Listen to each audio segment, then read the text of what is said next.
Hello.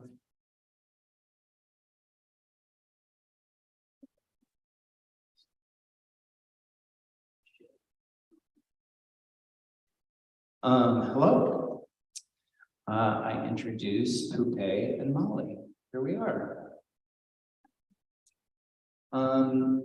Transparent facilitation. Are we showing something before we start? Yes. Yeah. Okay.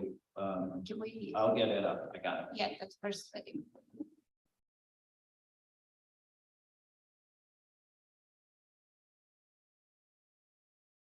So I believe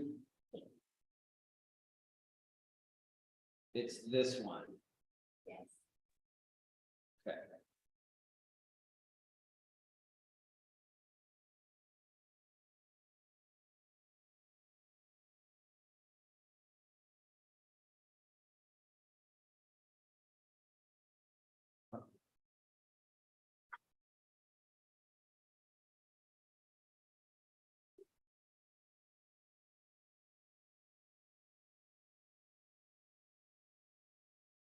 Ever since 22-year-old Mahsa Amini died in police custody back in September, Iranians have been protesting, with women and young people leading to calls for change. As soon as they started, they were calling for the downfall of the regime. We had, women taking off their headscarves, cutting their hair, chanting very radical slogans. Iran's leaders are calling the protests riots and say they're being orchestrated by foreign enemies. Authorities are trying everything in their favor to respond, ranging from using forces in protesting, arresting protesters and to putting out propaganda and misinformation and ignoring them and calling for their ends, but they've not gone away. So why have the protests lasted this long? And have they changed anything in Iran? Let's take it back to September 13th.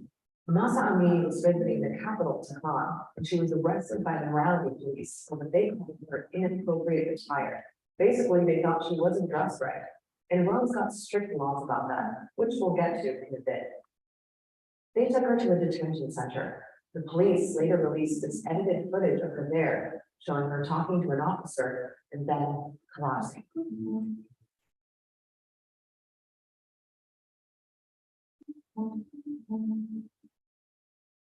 Ready to start eating healthy? T'Challa is the world's healthiest, all-in-one. Reports suggest she fell into a coma before being transferred to a hospital. 3 days later, she was dead. The coroner's report said her death was linked to an underlying disease. Her family, though, say that's just not true. They say she didn't have any health problems and that she'd been beaten by the police. Now, as soon as the news about Mahsa's death spread, people started protesting. First outside the hospital in Tehran where she died, and then at her funeral in her hometown Saqqez in northwestern Iran. The sheer shock of a 20-year-old woman, a daughter, a woman, a sister, going out in the street and not coming back home alive. The reason that was so strong that those victims back, that's why people came to the street, was because in so many ways the case of Mahsa was what represented the systemic problem with the enforcement of compulsory job laws in Iran. Now, these laws date back to the early 1980s, after Iran's Islamic Revolution. That's when the monarchy was overthrown and replaced by the system of government Iran has today. By the way, the hijab laws are not just about women having to wear a headscarf. They're effectively a conservative dress code that all women and girls of the nine were required to follow in public. The punishments for violating the laws have changed over the years. But in the 90s, it became a criminal offense that could lead to a prison sentence. The morality police, in their current form, have been the main agency enforcing the laws since 2006. I know many women who have had personal experiences. What happens is they are approached by these officials that operate from the van in various parts of the city, and they are told that they're not dressed appropriately. They are taken to a police facility where they are either fined or they are put through an education course about what they should be wearing when they're in public. And usually they're allowed out with a warning the first time that they're detained. But it's important to understand that the compulsory job laws impact every aspect of a woman's life in Iran, because the criteria of what constitutes a appropriate job is completely arbitrary. So you might be someone who believes in a job and should wear it in a certain way and still get in trouble, or you might not believe in it. This was one issue that came up following the death of Mahsa Zhina Amini, that she actually looked quite competitively dressed by today's standards. She was wearing a long black robe, she was wearing a long black scarf, compared to a whole lot else that we have seen in, Tehran streets over the last few years. That was pretty good, the job. And all of this helps to explain why the protests after Mahsa's death are not just about mandatory hijab laws, but also about something bigger.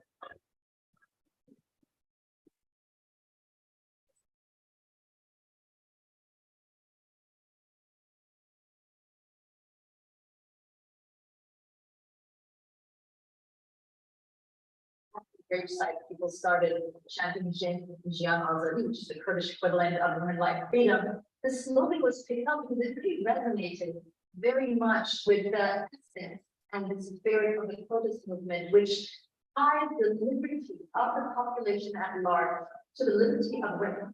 There has been this sort of understanding that unless women are free, unless the women are given liberties, nobody else will have those liberties either. People are coming to the conclusion that there is absolutely no way that it can change its behavior, and there is no way that it can reform itself. And I'm clear and I'm quite consistent in that month. They want to change.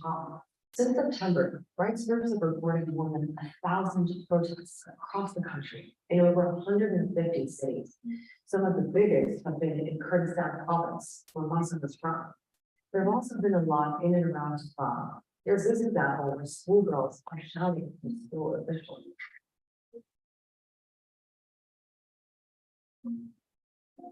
There have also been a lot of protests in Sistan and Balochistan in the southeast, one of the poorest provinces in Iran.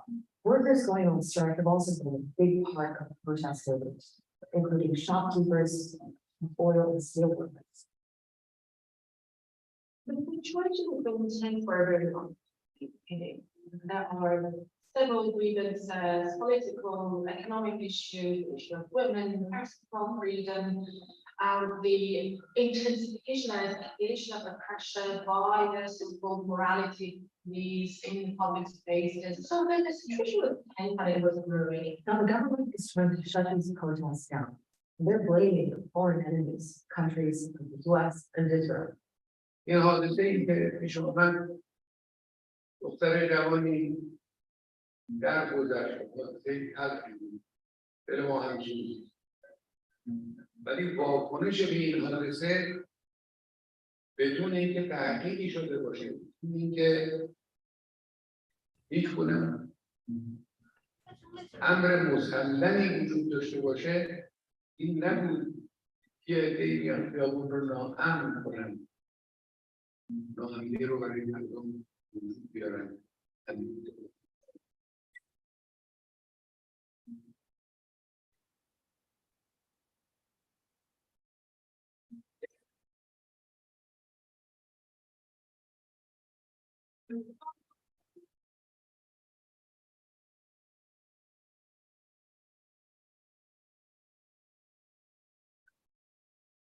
Well, it's always hard to get a clear picture of what's going on in Iran, but the evidence points to a brutal crackdown by security forces.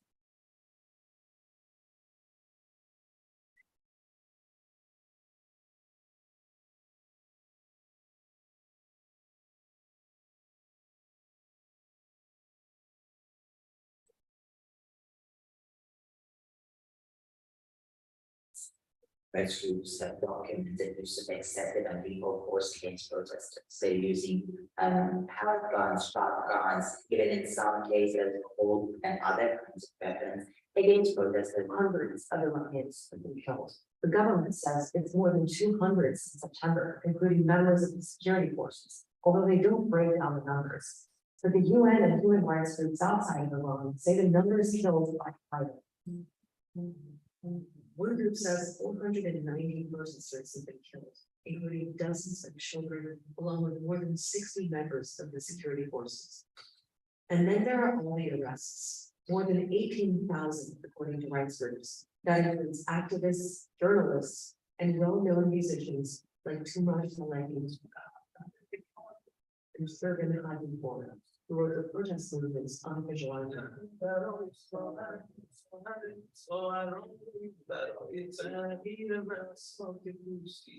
And some of those arrested are facing charges that carry the death penalty.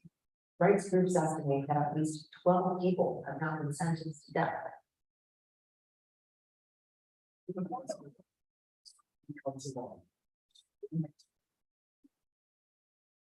And we know of at least 2 executions that have already taken place. So there's been this big crackdown. And at the same time, there are signs the government is under pressure. And how much they're really feeling it, well, that's hard to tell. The Attorney General has said that Parliament and the Judiciary are reviewing the hijab laws and are expected to announce their opinion soon. But whether that represents any kind of significant concession is part of the debate. I think it's a different distraction because of why it's not themselves to distract global and domestic attention from the big issue. Let's not forget, nobody is just chanting on the streets in Iran and asking for abolition of hijab. People are asking for regime change. So people's demands are bigger. There have also been mixed messages over what's going on with the morality police. There were reports about Iran shutting them down based on slightly confusing comments by the Attorney General. State media then said he was misinterpreted, and there's been no confirmation from the government that anything has changed. But at the same time, some people in Iran are saying the morality police have been less visible than normal in the last few weeks. Now, Iran has seen waves of protests before, and they haven't led to any significant changes. So is anything different this time around? Well, no, according to some people, who reckon these protests will eventually fizzle out too. They will die down eventually because the society will not back insecurity coming with the rioters in the streets. But others are convinced that there really is something different going on this time around. I think it's the first time where we see a lot of different groupings, both socially, ethnically, religiously, people really coming together and expressing their demand for bringing down the Islamic Republic. The most important outcome of this is the loss of fear of the government. And Iranian people are no longer defining state as this untouchable, absolute power that they cannot confront. Regardless of where these protests go and how they end, they have turned the page and they've changed the conversation. Ordinary people, along with activist figures, now continue to create an alternative image, an alternative reality of what life could look like.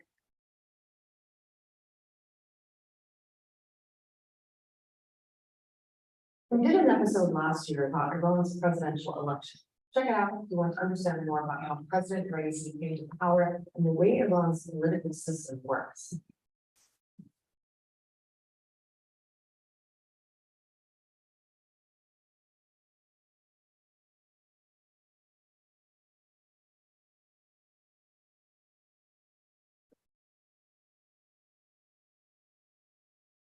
The death of the young Kurdish woman in Iran has sparked unprecedented protest.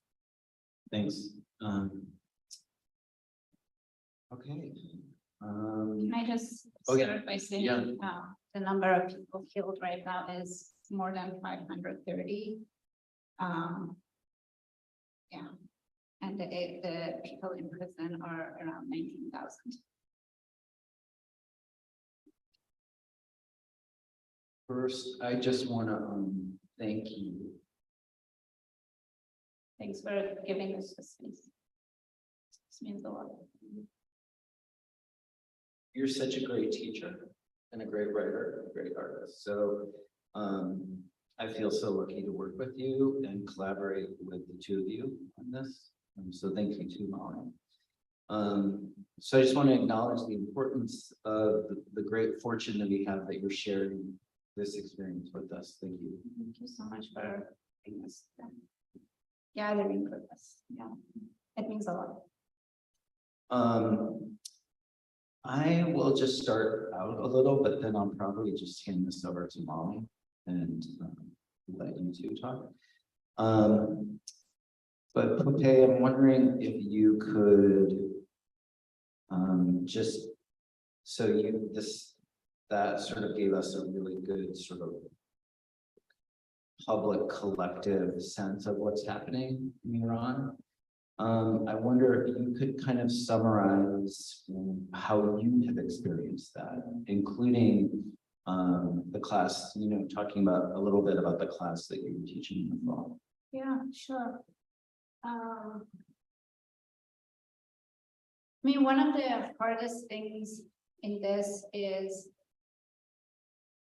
and some people have already written about this, but the experience of just having to experience, all of this just through like these small frames of social media versus being able to go out in the street. There is such a huge difference here. And to just give you a sense of that is like 2 nights ago, this rumors, I mean, they transferred 2 of the prisoners to solitary confinement, which meant that they would be executed in the morning. And then there was like a call to just like go in front of the prison so that people would gather and support. And then I think most of us outside Iran were just like constantly refreshing our like Instagram, Telegram, WhatsApp, Twitter feeds to see like what's the latest news. So a few videos came out of like dozens of people like driving to this prison outside of Tehran, the capital, traffic getting really dense, and this was like around 1 in the morning. And then people gathered with the family of one of the prisoners in front of the prison, and they started like shouting slogans. The mother started talking about like how the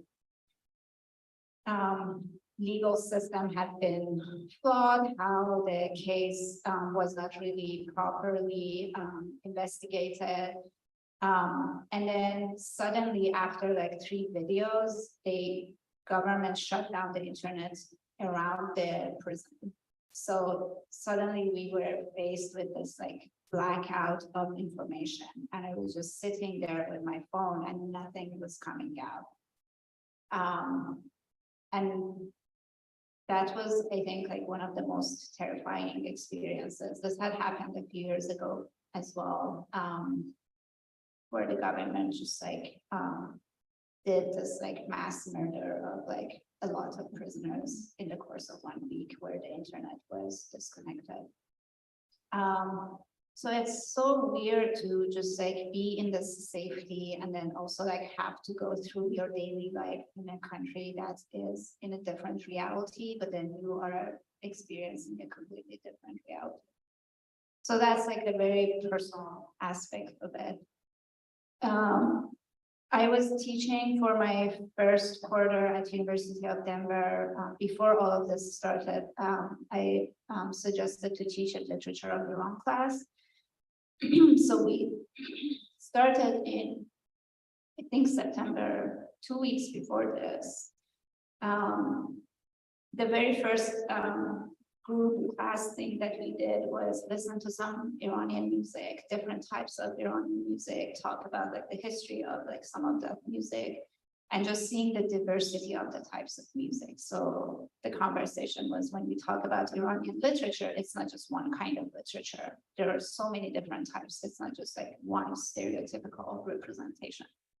And then the next session, I had my students pick a video from this YouTube channel where this YouTuber actually walks in different neighborhoods in Tehran and real time, no editing. He just walks around the different neighborhoods and you are able to follow along walking in the streets. And so we watched some of those videos together in class and then also like reading the literary works that we were reading. So thinking also about like the somatic experience of like being in a city that a lot of people don't have access to. What does that city mean to the literature we are going to read?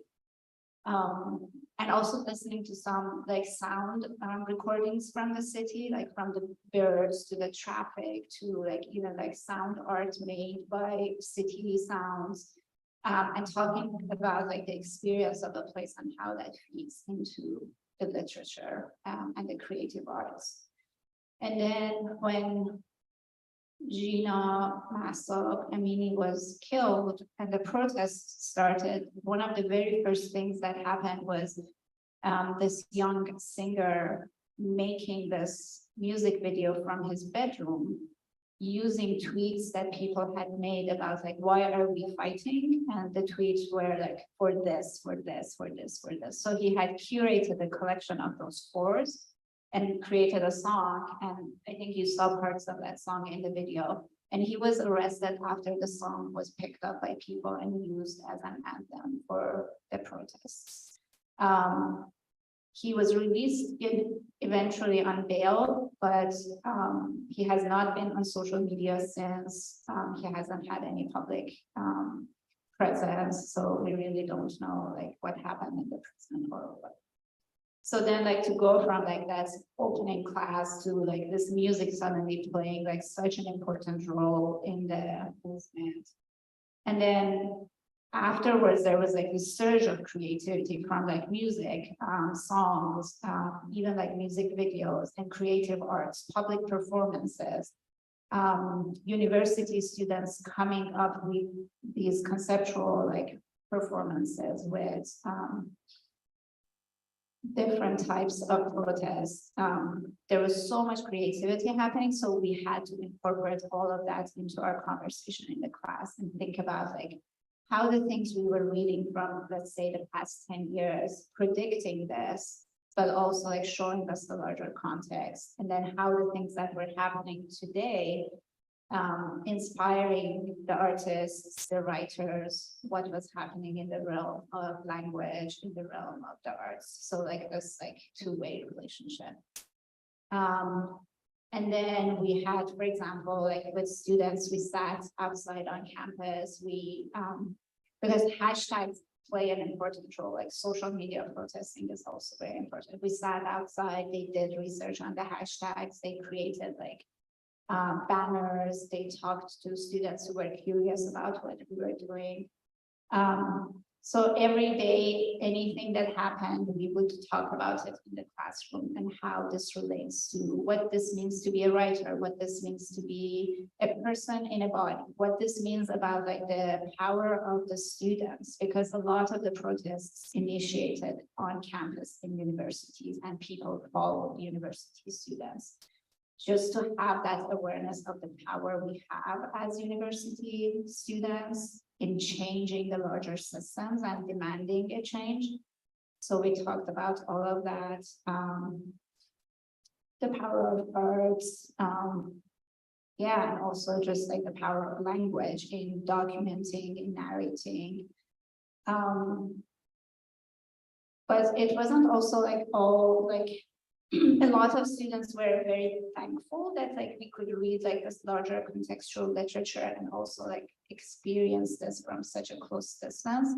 But there were also like resistances. Like I had a complaint about the class by a parent that this class is too political. It's not a literature class. Why is this class being done this way? Or if this is about Iran, why my daughter who is an American needs to read about this. So there is also like the other side of the, yeah.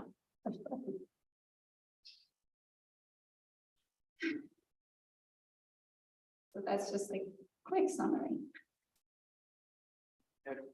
Just one more question. And this takes us to Saturday morning of last, that was like several weeks ago, last week, when I picked you up. And I asked you how you were. And your face expressed sadness. And you just told me about waking up to 2 more executions. You showed me their photos. And you mentioned, I think if I'm getting it right, maybe I'm not, but hearing from a friend who had described the train, the subway, I'm wondering if you could just even describe that. So I'm curating some writing and translation from people who are in Iran for the journal Words Without Borders. And most of this writing is already written on social media, so we are not asking for extra labor from the artists and the writers. But I have a few friends who are also sending me stuff. Like one friend, he is a journalist who is still in Iran. A few years ago, he had shared with me his reports about one public execution where he had gone to do a report for a newspaper and he had written like a personal essay about it. And then he sent me this time just a dream that he had, and the fact that like since that recording and a few others, he has had like these nightmares of like public hangings and his conversations with his mom, and then like waking up to the news of like 2 more executions. And then my other friend, she also like what she had written was about like going out to protests and like coming together with a group of just like strangers, schoolgirls, so high school girls, not just university girls, and they had just like joined together, marched in the street, but then there were also security forces around, and then they had heard like gunshots. And they had smelled the tear gas in the air, and they had all started running. And she wrote about this experience of like running over something, and then only after realizing that it was actually blood on the ground. So I had been just checking with her to see how she was, and she was like, you know, I went out today after the executions to just run errands, and I got on the subway, and for 2 stations, it was complete silence, and everyone was teary eyes, but no one spoke with each other. And in the first few weeks of the movement, there was one article that I shared with you about like this, the difference of the experience of being in the street with other bodies who are in the same like traumatic revolutionary experience versus like being away, and how sometimes actually like not being able to be on the street is harder because you're not able to express and experience with your body. So she was also like talking about like how it was hard, but also to be able to see that everyone was feeling this was also important. 2 days ago, they executed 2 more young men, and one of them didn't have any family members, so the regime themselves, they buried him. But then the family of the other prisoner, they went to his burial ground, they brought flowers, and today I saw videos and images of people all around the country making food, sharing it with people, making halwa, which is the dessert that we make for funerals, and just like distributing it among people and saying that we are all his family. So just like this, all these like creative ways of like solidarity and showing resistance are important.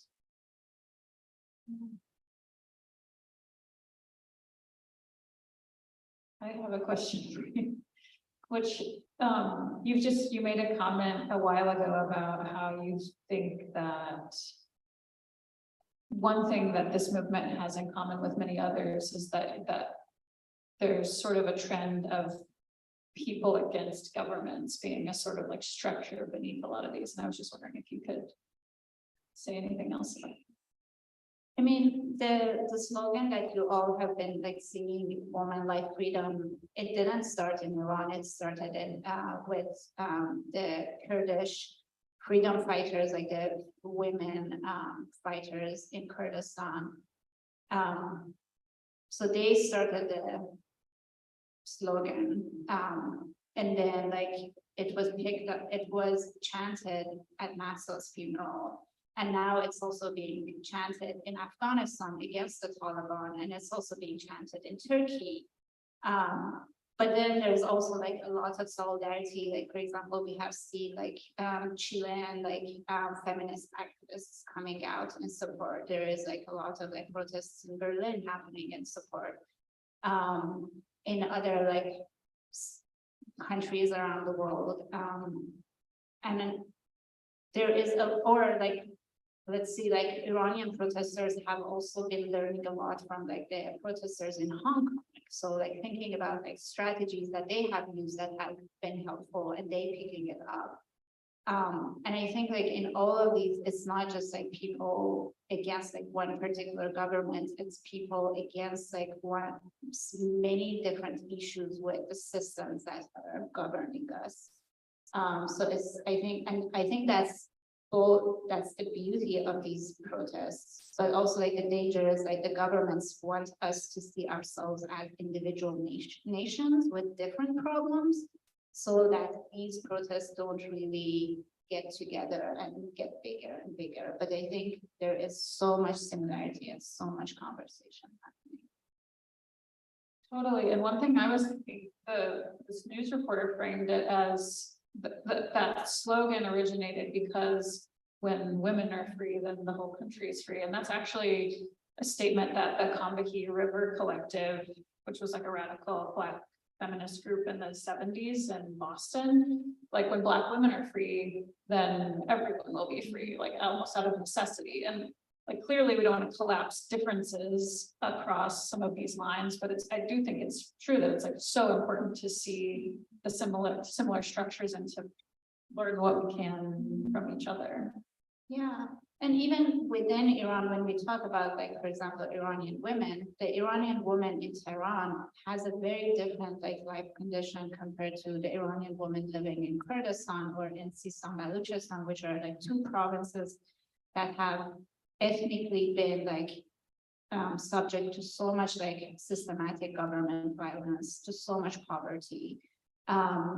So we're not talking about like one specific group, but especially like I think with the case of like Zhina Amini becoming like a symbol of this moment, this revolutionary movement, is because like she is like the container of all different types of violence, right? She is a woman, she was Kurdish. I mean, she wasn't arrested because of that, but like everything beyond that can be framed within that. And a lot of like, there is this conversation, for example, that, well, men are also like, have been like the subject of this totalitarian regime. They have been like subjected to a lot of like violence and issues. But then I think it's important to remember that the woman, especially like a woman from like these like marginalized provinces, is like just maybe the strongest symbol of like anyone who has been like violenced against, anyone who has been marginalized. So if you are a laborer, like between a man and a woman, the woman has had it harder. If you are from like a marginalized ethnicity, the women have had it harder. So that's always important to remember. It's not exclusive, but rather it's like symbolic of like culmination of all of these different marginalizations and violences.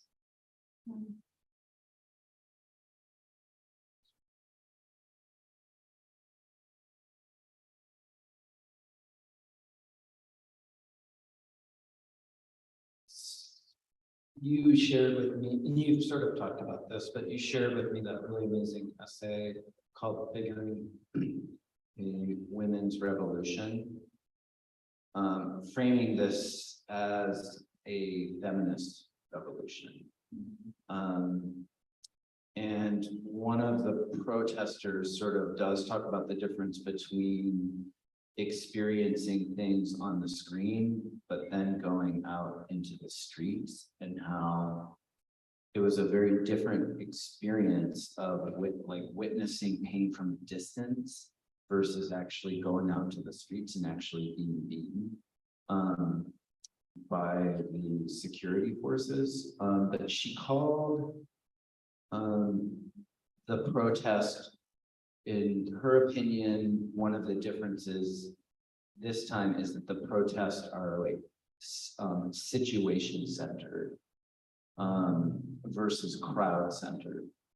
And I wonder if you might have a sense of how to add context around that sense of situation centered, or even thinking about it in relationship to the literature class that you were doing. I mean, the way I understand that is how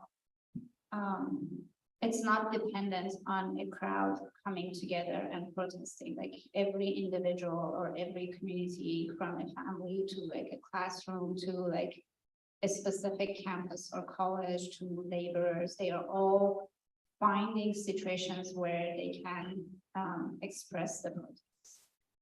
So like, for example, like this, like cooking food and sharing it in this like ritual of mourning for a stranger they have not met, right? That's, I see that as a situation. Or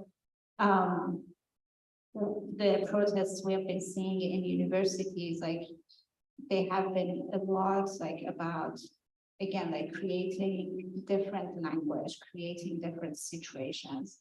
Like one of the protests, for example, was in most universities, like even though women and men can be in the same classroom, they cannot have food in the same cafeteria. So the cafeterias are segregated. And some of the protests we have been seeing is just like bringing down the walls, like separating the two sections, right? So it's just like whatever is against the ideology of the system, we can just go for it, right? It doesn't mean like we have to organize or we have to know what we are fighting, or I have to have a crowd. Or in the experience of my friend, she was like, I leave every day my home like around 3, 4 in the afternoon, and I know that I will find people who are walking in the street for the same reason, even if we don't talk about it with each other. Just walking together, we understand why we are there. And I see all of those as situations. Or I mean, like there was one video of like these schoolgirls, like in elementary school, when the school is done and they're just walking back home, they have taken their headscarves and they're just chanting "Woman, Life, Freedom" and just marching in the street, just the 3 of them, and somebody just took a video of them from behind. So those are not part of a crowd, right? They're just like part of the situation where they're like, it's the 3 of us, we're going home. This means something to us, right? And I think it goes from a situation to a crowd, right? We are in this situation, and then this is our crowd. This is how we're gonna march or protest. I have a follow-up. And this is another quote from a different piece that you sent me from Bahare. She's in prison, so she's writing this from prison, and this is what she says, quote, "These demands cannot be met by the government because," and she's really basically arguing that like overthrowing the government is it, you know. "These demands cannot be met by the government because all possibilities for flexibility on part of this current power structure have been previously eradicated or discredited. And the majority of people cannot overlook this because it's become tied to their everyday normal lives." And we've talked a little bit just in our trips in the car, just about like, you've talked to me about your mom. You've told me some things about like just some of the like what's going on with the air quality. Maybe you could just even talk about some of that like tied to their everyday normal lives, your sense of that. I mean, like thinking about like environmental issues and how they are not separate from the political situation. Iran now faces a shortage of water. There is a lot of like air pollution, especially in the capital, also like in the southern cities for different reasons, but all of it comes to a government that is corrupt, a government that is not using like the best resources and like the skills of like people who are, what's the word, who are capable and who know how to do the work. It's just a really like a mafia system. Either you're with us within this corrupt system with us, and if not, you're not gonna have any power in the system. So yeah, for the past few years, for example, like when winter comes, they're using like they're producing like natural gas that is not healthy. And it is really like making the city like what the air is unhealthy to breathe in the city. So it's like, as long as we are here, we don't care how many people are dying for whatever reason, right? And there is also like the internal fights, right? Today they executed a guy who was their own person in like a previous like nuclear negotiations, like one of the people on the team, because of the internal fights, but also like they said, like he was a spy for the British government. There wasn't any conversation about this in like media or like the public space. Only 2 days ago, people were told that this guy is a spy, and today there was the news that he's executed. So no transparency, right? But also like on a daily level, also like the prices have gone on. Like I think the like food prices, more than 50% increase in food prices. So on a daily level, how are you going to manage to continue to live under that system? But you mentioned like Bahar writing like that piece from the prison, like 2 of the journalists who reported about Mahsa's killing, one took a picture from her parents in the hospital when they learned that their daughter died, and she is now in prison for covering that news. And another one, also a woman who is now in prison because she covered the funeral. Where her family and her people from the town were chanting "Woman like freedom." So the 2 of them are in prison. It's now more than a month now. Nilufar, one of them, she has started a yoga campaign where she is doing like yoga every day in prison, and her husband created an Instagram where people are doing yoga 10 minutes every day in her memory with her, so that people are posting that, for example. Or in her phone calls to her husband, she is writing in the prison and she's reading what she's writing in the prison to him, and he's recording and sharing those. So it's like the protest and the opposition doesn't stop even when you are in the prison.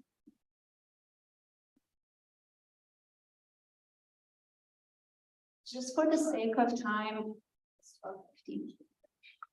I wanted to share something that I read or I listened to last night. I shared this with Molly. I was listening to an Iranian sociologist who is in Iran. He was on a panel talking about what's going on.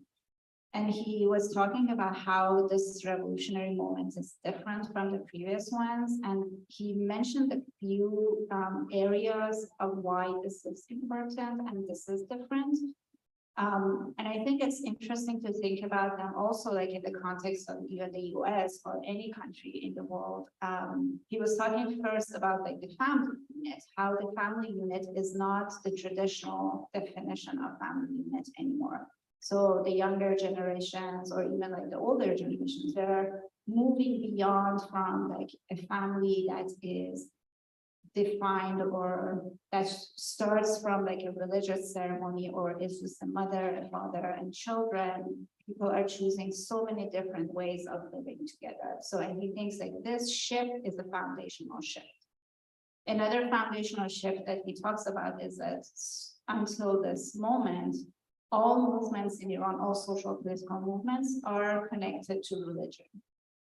Whether directly or indirectly, religion has a role in these movements. And in this protest movement, religion not only is not in the picture, people are actually fighting against like religion being like mandatory or like they're asking for like secularism. So that's also a foundational change. The other foundational change that he talked about was how the realm of arts has changed. How, for example, for the Islamic Revolution in the 70s, the arts and the artists, they were still seeing themselves as part of political parties, and based on their political parties, they would create art or they would enter the conversation. But in this moment, there are no parties. Artists are politically, are making political statements by themselves. So their work is inherently political. They don't need a political system to be a part of. They are becoming like political agents. So that's another foundational moment. And of course, like the women's movement, he was talking about how this has been going on for many, many years and all of these changes, but this is like the tipping point. So all of these changes have been happening, but this is the moment where everything is historically becoming manifest. There's one other, right? There was another one.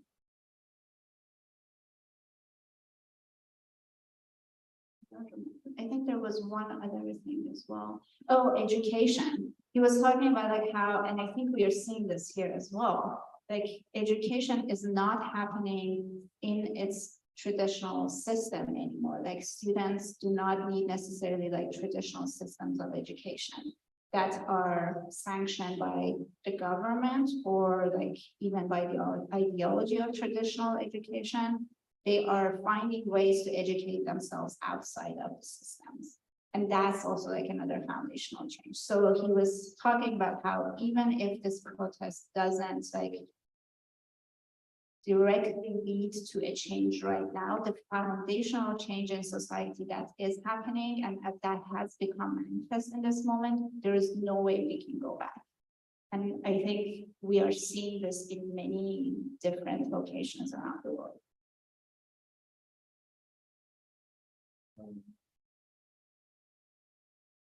Just thinking about time, and I mean, just thinking about education.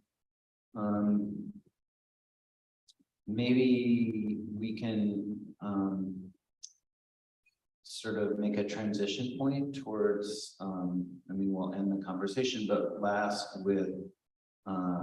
thoughts about like, so we're going to be, well, maybe the two of you can talk about what we're actually headed into, the collaborative reading and the art practice, but maybe setting it up just, Poupeh, with your own sense of, I mean, not to state the obvious, but just the importance of literature and art right now. And also just in like thinking also even like Persian literature in translation, in English translation too. And I think the importance of literature for sure is like moving beyond the headlines and the simplicity of like news coverage to be able to see like the complexity, the multi-layered lives that are in tension and releasing, and like just that movement is important to see in literature. But can we look at some of the links that you have? Yeah. Just to give you a sense of like how the amount of like crazy artwork that is coming out of Iran. So I'm going to, Transparent facilitation. yes, I'm going to go to the, wait, no. Here, Yes. here we are. Yeah. So you described to me which link I should go to. Maybe we can just go to, we don't need to see these, but like, for example, like this link is like a writer who has been writing like every day for the past 120 days, like pieces, and sharing them on her Instagram. Oh, Yes. sorry, I was gonna cut and paste them, but go ahead. Yeah, that's Sorry. good. This is lost. Here we go, back. Maybe we can just look at this one, the graffiti slogans. Okay. For a second. Or really any of these would work. We can look at those. So this is just an Instagram account that is taking pictures of all Really quickly, I'm sorry, I'm gonna share the screen. Yes, share the screen. Go for it. Okay, perfect. So these are just images from like walls in different cities around Iran where people are just writing slogans with like spray paint or using stencil. And then in some of them, you see that like the regime forces just like paint over them, and then the next day someone else again writes something over them. So that's like one account that's documenting the movements. Can we look at the artworks one?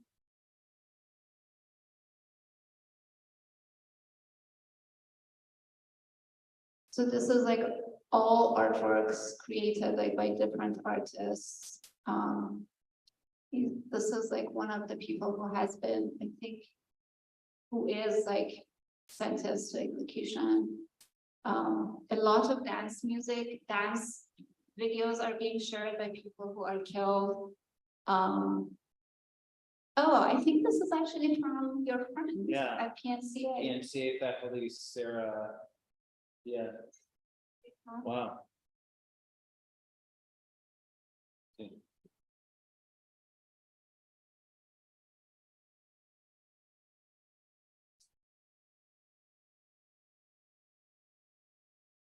And you see like there are so many different aesthetics as well. So there's like the sudden like outpouring of creativity.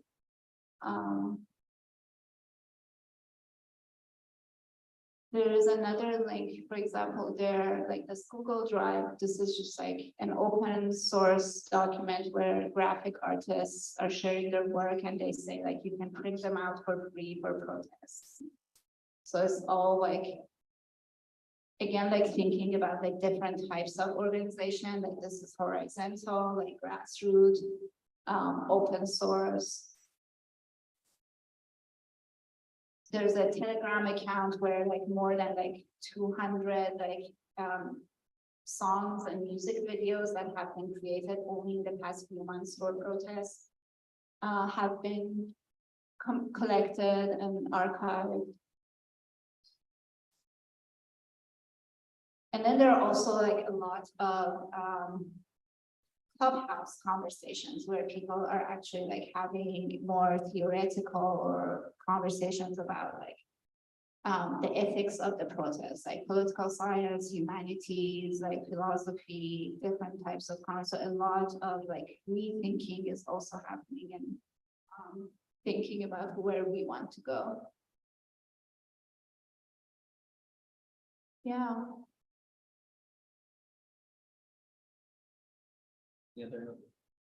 I think this is good. Yeah. Do you want to talk about the Sure. next step and then we'll stop the stream? Yeah. Transition. We're gonna watch a very short documentary from 1979, I think, which is from the very first protest by Iranian women against the compulsory hijab, which was the very first protest when it became compulsory.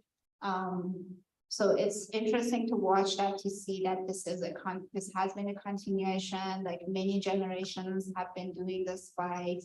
One of the interesting things that was talked about was like this surprise of like the Generation Z doing a lot of like this protest work. And then people were trying to understand like how is this happening. Part of it is like social media, the freedom of internet, but then there was this realization of like, well, the parents of these like Generation Z revolutionaries are actually like the older generation who actually have been doing this revolutionary work for like at least like the past 40 years under the regime. And they have been having like smaller moments of like protest, not as widespread, but these kids have grown up with those parents. So this building up like generation on generation, and then suddenly again, like that tipping point happens. So we're gonna watch that documentary and then we will do the collective reading together. So any of you who have chosen a text, you can come up and read. It would be nice to have work by Iranian writers read in different voices in solidarity. And then Mollie, do you wanna talk about the next part? Yeah, and then at the end, we'll be working on an art form that I'm calling a multivocal painting, which is a painting made by more than one person. So you're all invited to participate, even though I know like writing is the central focus here. It's a work that can accommodate any different level of experience with painting. I guess I can talk about more about that when we actually transition to that point, but I did just want to add one other thought to the importance of like arts, literature, any kind of creativity within this sort of moment. Like one of my favorite people who talks about creativity is this Hungarian American psychologist, Mihaly Csikszentmihalyi. And he talks about art as an autotelic experience, which is one where you're not, you're involved in something for the intrinsic rewards of the activity itself. Like you're not concerned with like being compensated for it or like, what that outcome might necessarily be. And I think that, finding value in that kind of thing, like it's just been proven to help people resist things like, or not need things like money and power to feel satisfied in their lives. So I see it as like just so hugely important. Any kind of thinking outside the box, any kind of intrinsic motivation is counter, I think, to a lot of these totalitarian movements in general.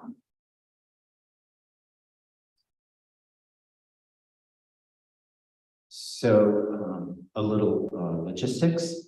I'm gonna stop the stream, but for those of you on Zoom, we're gonna stay on this Zoom link. I know I had sent a second Zoom link for 1 o'clock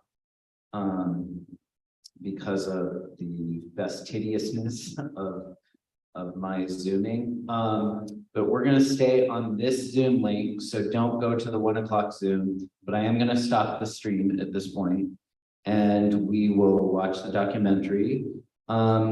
Also, maybe before we start the documentary, maybe just a quick 5-minute, just to get, people can, take a restroom break if you need that. Also, if you want to continue to sign up for the collective reading, I do have the sign up at my computer over there. And for those of you who are on Zoom, you can just message me and I can send you the link. Or send you the list of resources that we have if you want to check, find a reading. So let's give Poupeh and Mollie a round of applause. And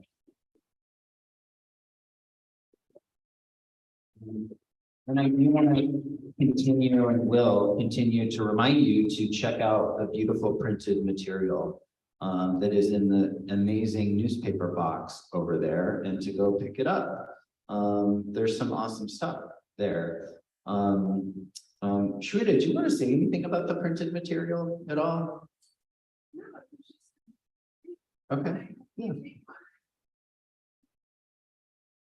Awesome. Thank you. Yeah, thanks. Okay, so we're gonna just take let's say 105. Come back at 110.